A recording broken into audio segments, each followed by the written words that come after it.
My artist name is Esper, but my real name is Max. I'm 24 years old. I'm actually French. Came out here from France after studying for like a few years in Montreal.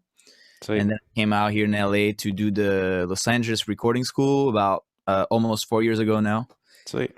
And yeah, the rest is history. I just stayed in LA. Yeah, right. Whereabouts in LA do you live? When I moved out here, I was living in Hollywood, and then Hollywood was a little crazy. It was like I was in a weird little house, like kind of made out of wood. So like the helicopters would fly all night long, and then my house would literally like shake all night long. So I stayed about a year there, and then I was like, okay, I need to move out. So I went up to the Valley because it's a little cheaper. Right. And now I'm based in the Valley in NoHo. Well, I'll be moving out to LA. Looking at January right now. Hopefully with the whole LA or with everything open back and starting to open back up with COVID and everything. Yeah, I'm planning on January. Yeah. So I'll be out there. I'll be out there. Say that again. You want to like permanently live here? Yeah. So I'm moving out for Icon. So I'll be going to Icon Collective. Nice. Yeah. I have friends who did Icon. Yeah. You're a music producer too? No, I am going to their music business school. Music business, nice. Yeah, so I'm trying to get into like artist management and stuff. So that's why I like doing interviews and like talking to artists and like absolutely doing what I'm doing now. So my manager actually, we met in the Los Angeles recording school, and he was in the business management, and I was in the audio engineering program, and then it just helped him out so much. Yeah, completely. Like, what made you made that decision on that school? Well, for me, it was mainly the length of the program. Since I'm French, the school was kind of like my way in the US, my way to like have a visa to stay in LA. Right. And the school offers bachelor programs. Oh, wow. Okay. They're 3 years or longer. So for me, the longer I was here compared to Icon, which is only a year. Right. I did look at Icon because it was like very, electronic music based, which is what I do. Yeah. Whereas like the Los Angeles recording school was more, I would say, pop, rap oriented. Yeah. But at the same time, it was really fine because I think that what you take out of this school is not necessarily like exactly word for word what they teach you. It's more a mindset. It's like a way to like, the story of industry. It's meeting people. Like for me, meeting teachers was a big deal, doing some one-on-one sessions with them and all that. So that helped out a lot. And also the Los Angeles recording school has around like 25 or 26 studios with actual like analog consoles. Yeah. I'm kind of a nerd for that. So that definitely was a factor for me to go there. That's sick. So how'd you come up with the name Esper? What does that even mean? What is that meaning to you? Esper. Well, I was looking for a name, and then I went through days, probably a week or two of like just going around, and nothing really just stuck with me. And then one day I was with my roommates in my old apartments, and then I was literally like in a pit, right? I was super down, I was depressed, I was like, oh my god, I'm never gonna find a name. And I started going through a list of like sci-fi words in a way, and then Esper was here, and I was like, oh, like what's an Esper? You're right. And then an Esper is a person who has ESP abilities, and ESP means like extrasensory perception. Okay. So it's kind of like the general idea is to like, you don't need physical senses to access information or like to feel something. That's kind of like the whole idea of Esper. It's like Esper is for everyone. Everyone is an Esper. Technically, so it's almost like a kind of like a feeling. Yeah, exactly. Okay. It's like being able to perceive emotions and like feelings, not through the physical senses. That's literally. And then like the music brand for me was just a way to like, because I wanted Esper to be bigger than like me. Like Esper is like the community, is like whoever wants to be part of this is Esper, is an Esper, That's sick. But yeah, I mean, it's almost a way of branding your following as well and your fans. That's cool. Yeah, absolutely. I just want something bigger, something huge that was bigger than one person. That was the goal here. And I feel like not every artist is like that, but I feel like especially in the EDM world, like I feel like that's a kind of you're trying to the people who have success try and start almost like a movement. It's not really like, oh, I make this sick. Like it's like it's a full feeling. That's like part of the branding and stuff. So that's awesome. Absolutely. Because I did at first thought, like a few years ago, I thought I was going to use my real name. I was like, yeah, it's going to be sick. And then I just realized that building like an electronic music brand off a real name, like Dylan Francis, for example, you have to base the branding building on like the personality of the person. Right. You have to put videos out. You have to always be like super present, super active, because if it's your real name, it's the real person, then that's what you got to promote. Which works for him because he's a freaking comedian, but him. Yeah, right. He's awesome. So I'm going to tell the backstory of like how I found you in the first place. I came across the song "Can You See It" on SoundCloud, and I was like, "Dude, what the hell is this?" Like, super good. So I was just like, I was trying to, I started this podcast, and I was trying to find like undiscovered type people. I mean, you've done quite a bit now, but as far as like who I could potentially have on the show, because like obviously I'm not getting Excision on here, but hey, you never know. You might try. Maybe, right.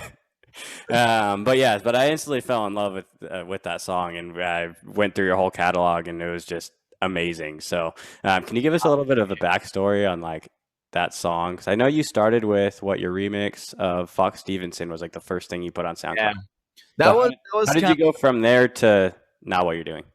Yeah, that was the Fox. I mean, first of all, appreciate it a lot, dude. That's the industry. I love people like this that are like, you're crate digging, you spent your time, like this. Just a really pleasure talking with you about that. But yeah, like I started the Fox Stevenson remix was part of like a little contest that I was working on, and then ended up just I put it out because I put it out just to put something out.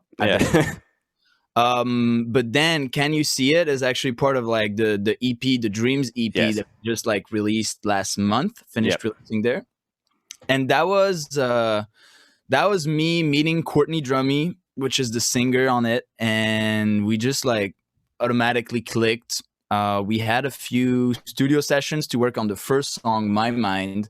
Yeah, also and then just like, like the ideas were just flowing. Like I think I was really a fan of Courtney's performance and like the way she was, writing, communicating the emotion through the music. Right. That was my goal, to really blend a mix of emotional, huge orchestral, organic parts into like harder bass music.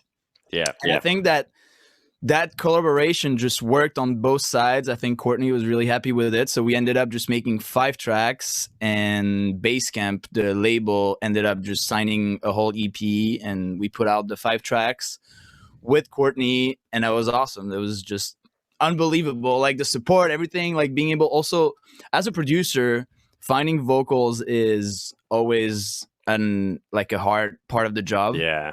Especially when you're not Excision. Right. So being able to work with her, I mean, she's incredible. She'd send me top lines in a second. The ideas were flowing at all times. She's awesome. And for those of you listening who don't know who she is, she's also done songs with like Tasoki recently. Yeah. Who he actually just played our last show in Sacramento, last drive-in show we had.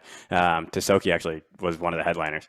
So cool little connection there. But also Basecamp Festival was my very first festival that I ever went to. Yeah, bro, insane. Yeah. What year was that? 2015. 2015. It was already in Tahoe. Yeah. All right. Yeah, because I never experienced it like for real. I just did the live stream. Right. Yeah. It was my first festival. It was sick. I went to my first event like 2 weeks before that, and then that same group of friends were like, "Hey, you want to go to a festival in a couple of weeks in Tahoe?" And I was like, "Yep." And it was just that is when my whole like life kind of changed, and I really started setting out on this journey of like, I think this might be what I want to do for a living. So That's awesome. That's why Yeah. festivals are awesome, dude. Yeah. I love that. What festivals have you gone to? I've gone to Nocturnal. I mean, I don't. So in Europe, we don't. We have like festivals. We have like obviously like Tomorrowland and all that. Yeah. But the rave culture is not the same at all. Right. We have a lot of underground tech house, techno. So we go to like different types of festivals that are also great. But just like I'm saying this because I didn't go to that many festivals in the US, but I went to Nocturnal. I went to EDC Vegas. Sweet. That was a big experience there. I haven't gone yet. I'm waiting. I probably won't go this year either, just because the pandemic is still. I mean, they're holding the dates still right now in May, and I'm like, I'll probably wait. But yeah, probably hopefully next year. I've been wanting to go since I'm going on 14 years of me not being able to go now. So it's pretty intense. It's like incredible, especially as an electronic music artist. This was just it's I'm home. You're a pro football player. It's you get picked by an NFL team. Like that's the same. Right. Thing. Like that's EDC in the music world. It was awesome. Yeah, that's sick. So what? I know you do have I mean, you're primarily like, what would you categorize yourself like if you were to pick a subgenre of EDM? Would you be under like a trappier sound, or like what would you say? Because I know you've produced a lot of different things. Mm-hmm. Yeah, I'd say electronic music. Okay. That's kind of like, I don't want to put myself in a subgenre or anything. Yeah. I'm working on pop tracks right now. I'm working on like harder trap records or dubstep or bass and no, I don't really have limits in my genre. I want to be able to, kind of, because I know that even if I make pop or dubstep, I'm hoping that it'll still have like a very distinct characteristic. That Esper. Exactly. So yeah, Esper kind of sound, or sonically Esper done. And then you also just did a house set. You just opened for NGHTMRE for the ParkNRave. Yeah. How was that?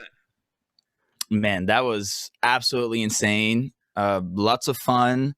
I think the best thing about it is that it was the 3-day back-to-back show. Yeah. First day you're dying of stress, you don't do anything, and then second day you start enjoying. And that was awesome. The Insomniac team did an amazing job. Everything was so safe. The production was like super high quality. Oh yeah, of course they are. I mean, it's Insomniac. Oh, absolutely. And I mean, I'm sure that's why they're able to do these type of things right now. But really, absolutely incredible. Feeling super lucky about the opportunity of playing a drive-in. I don't think is gonna happen that many times anymore. After this, once things start opening up, that's not gonna happen. So really, really glad that I was able to do that. That was awesome. Yeah, NGHTMRE is definitely one of my biggest inspirations. So it was perfect. Yeah, that's awesome. Who else was on that lineup? You, NGHTMRE. It was Black AM. Okay, yep. The Tech House, which was playing right after me, which is why I kind of went the Tech House route to not. But I honestly don't do a lot of Tech House or techno or anything. Even though I'm French, I love it. It's part of my culture. Absolute big fan. But I'm definitely more like bass oriented, mid tempo. Yeah. So it was me, Black AM, and then it was Uber. Actually not Uber, and Yax did a B2B on the third for NGHTMRE's classic set, and then the other nights was Effin. Oh, sweet! I love all of them, so that's sick. All great, all great people. You are going back to Basecamp, that live stream that you did. Because I'm a huge fan. I've actually met him a couple times. And Wednesday's been out in Sacramento playing shows. Did you get to talk with Dak and Wednesday at all during that process? Okay. I mean, we actually all stayed at the same house after the show. So we had the time to like take a few beers and chill after the show. It was super cool. They're killing it with the 40-ounce Colt thing. I mean, they just did the series with Insomniac, the live stream with them. So it looked so good. Yeah, super good. They're both so good. And I didn't know until I met them that they were brother and sisters. Yeah, a lot of people don't. I don't know it right away, but really cool. I've been my 21st birthday. I went to, you might know of this, Toxic Summer in San Francisco. It's at the Midway. Oh, no, I don't know about it. I think they only did it like 2 years in a row. I went to the second year, and it was for my 21st. But Dak Daniels was one of the headliners, but he wasn't like to the level he is now. And I was like, I've been a fan since then. It's been what, almost 4 years. I'll be 24. I'm 23, so I'll be 24 this year. But it's cool just to watch the progression of that, and both of them now are on an insane level. Like, productions are impressive. The whole branding comes together so well. The quality of everything is so high. It's really cool. Really, really cool. When was the moment that you finally decided, like, hey, I'm going to take this serious full time? Like, what was that journey from, like, hey, I'm just living in, France, going to festivals here and there, to like, I'm going to move to the States and be a producer? I mean, if we're talking about when I knew I wanted to do this, it's when I was born. Okay. It was never anything else for me. Like, since I'm a little kid, literally since I'm like 6 years old, I was getting lasers and smoke machines, strobes every, Christmas and birthday. And then eventually, like, because I started on like the lights were when I was a kid, because it was really interesting, and then realized that it was tied to the music world, which I just became a fan like right away. And so, like, I always knew that I wanted to work in music, be an artist, be a producer. And then the move to LA actually happened when I was 17. Okay. Dad got an opportunity to move the family to San Francisco from France and go work there. So I actually went there for a year, finished my high school in San Francisco, my last year of high school. Oh, wow. Okay. Then studied in Montreal. And then after that, I did my like classic bachelor in communication in Montreal, as like and B for the fam. Right. And then after that, it was time. It was time. I did the school, I did the college, now music full time, and I came to LA and it changed my life. What's your parents' background? How'd you get introduced to music? Like, were they musicians as well, or are you just fans of music? Or no, neither of them are. I mean, they love music, obviously. Right. Listen to a lot of music with them, but no, none of them make music. No one in my family makes music. It was kind of just something that you loved and went for. Yeah, and what's funny is that my brother, who's 2 years younger than me, is also just big fan of music. Just makes music all day. That's sick. So I don't know. Randomly, you guys, kids. But randomly, you guys just picked it up. Yeah. He's a guitar player, great guitar player. Sweet. Yeah, I tried my hand at guitar. That didn't work out very well for me. Bro, the thinking about the years of practice that I'm gonna have to put in to enjoy playing this instrument, just it makes me sad inside. Yep. It's like, I'm not gonna be good for a very long time. Okay, well, let's try and practice for the next 10 years. Yeah.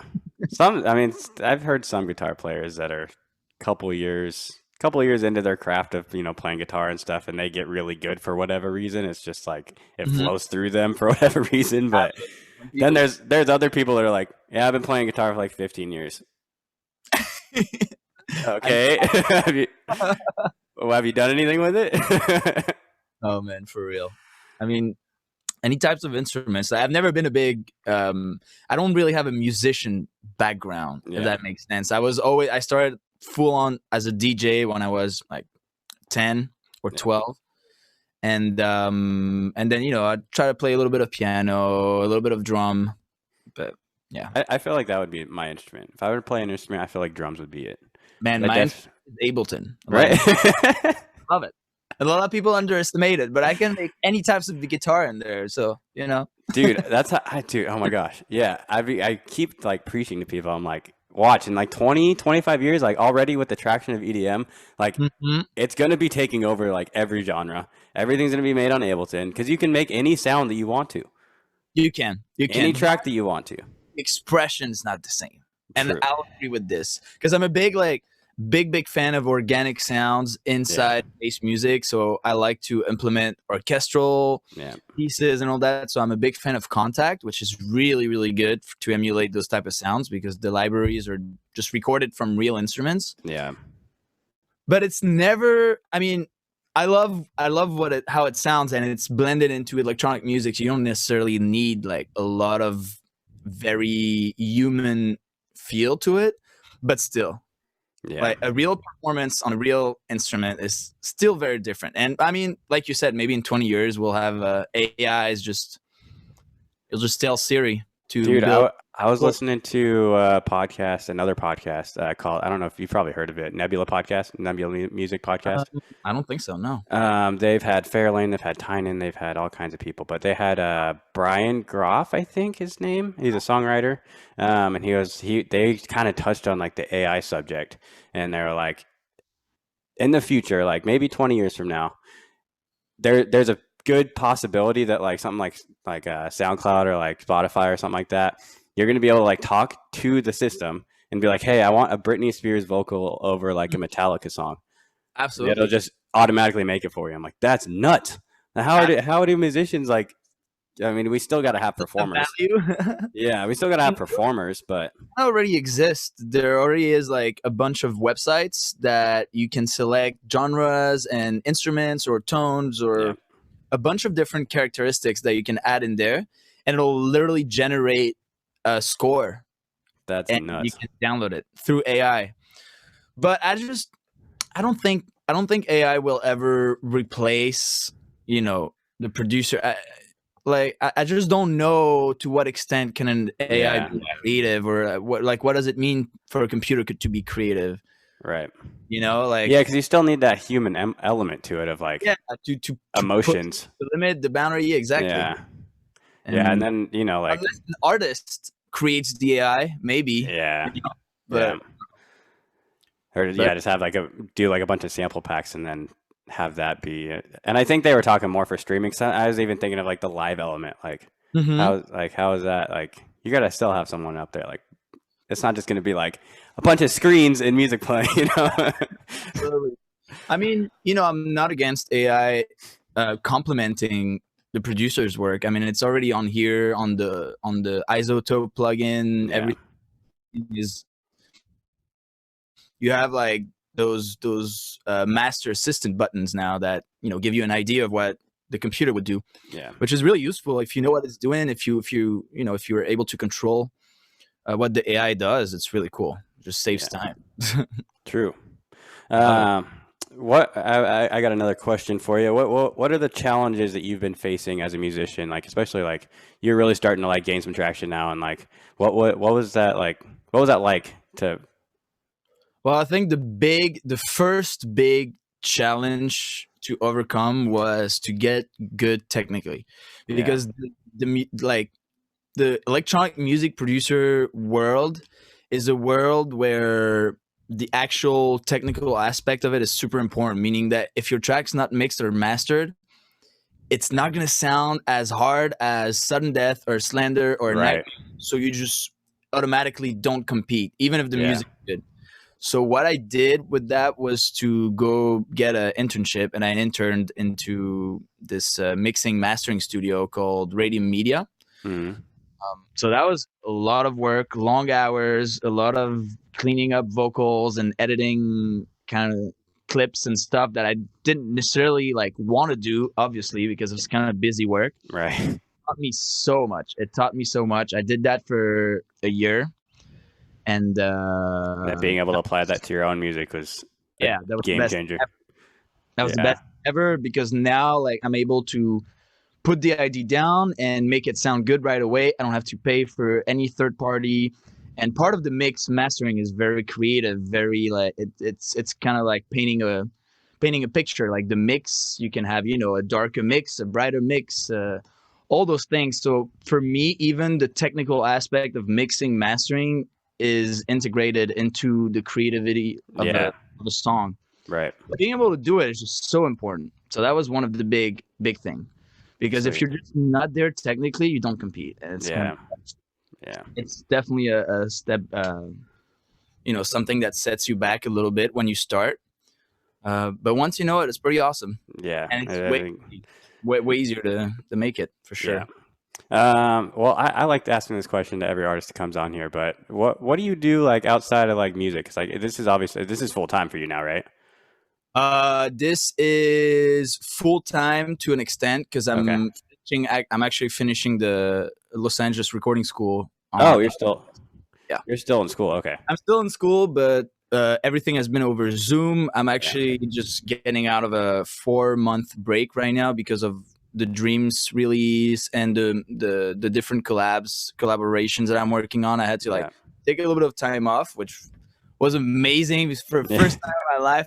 That's what happened. Quarantine happened, and I'm not gonna lie, quarantine was kind of really good for me because for the first time in my life, there was no more job, no more nothing. It was full time music 24/7, and that allowed me to just, switch my mindset into an artist mindset to do this all day long on a very consistent timeline. And because you don't necessarily want to make music every day, but you have to. It's a job, it's a work. So learning how to get in that mindset to get on it every day and make it a habit was really, really good.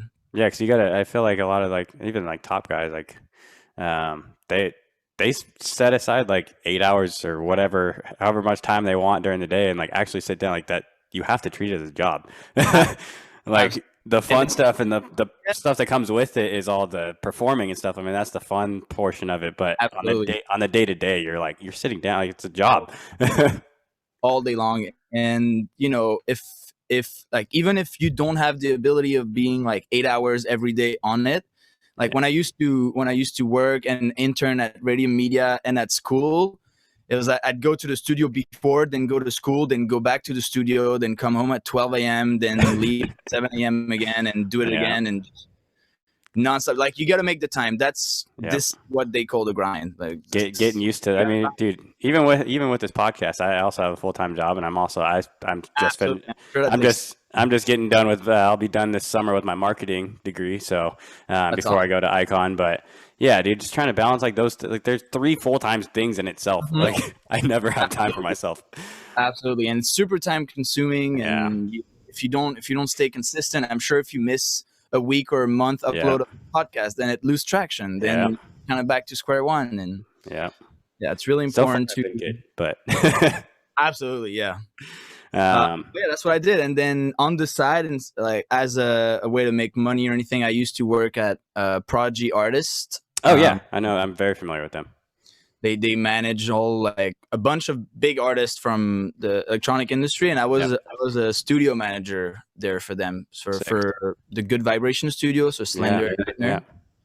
So I just be in there and get the studio always looking clean, setting up microphones, tracking vocals when they needed it, setting up new speakers when there's any type of things that you might need done in a studio. Right. And then I do a lot of freelance on the side, mixing, mastering, production, scoring for commercials or production to picture, stuff like this. Sweet. Yeah. That's awesome. So your life pretty much is all just school and music at this point. Oh yeah. Absolutely 100%. My life is just this, all music all day, every day, all the time. I know. I have to force myself even to and I love it. Yeah, absolutely. Yeah. I don't want I could spend you probably can relate with this, doing homework and stuff. You're I know I need to do this, and it's going to help me in my future, and it's very related to what I want to do. But sitting down to work on for you, it'd be music. For me, it'd be the business end of a podcast or whatever, editing. Absolutely I fly through that, and I'm laser vision. And then when it comes to school, I'm oh, my phone went off. And also because when you work for your own stuff, you see results. You see a form of success, so you get to approve the work that you did, and it makes you feel good, and it keeps you entertained. Yep. So it makes the long set hours. Goals and makes the long hours very very worth it. Mm-hmm. I agree. So what's coming up with the future of the Esper project? Anything that you can plug us on today, or I'm sure a lot of stuff that you can't give away quite yet. Always. I don't even know, honestly, but I know that I'm working on 3 collaborations right now. Sweet. With different artists. We're working on merch. I'm excited about this, first merch. Super cool. We're working on probably remixes for some of the Dreams tracks. Sick. and we're also working into.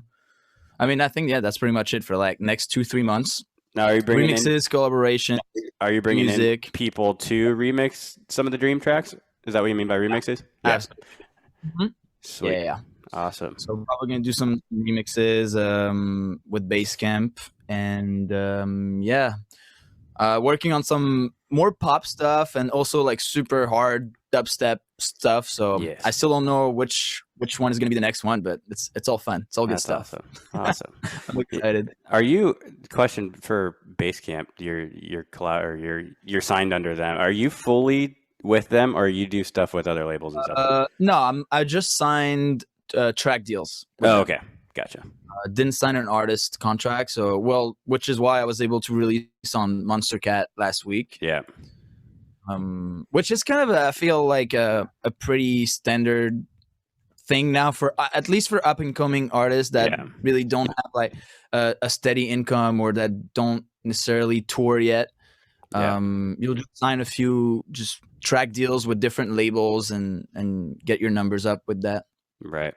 That's awesome. Yeah, I think that's a better way to kind of go about it too, is like don't sign your life over to someone quite yet. But absolutely. And even for labels, they don't really want to, sign you because make money out of you or not that much. So it makes sense. Yeah. Yeah. Absolutely.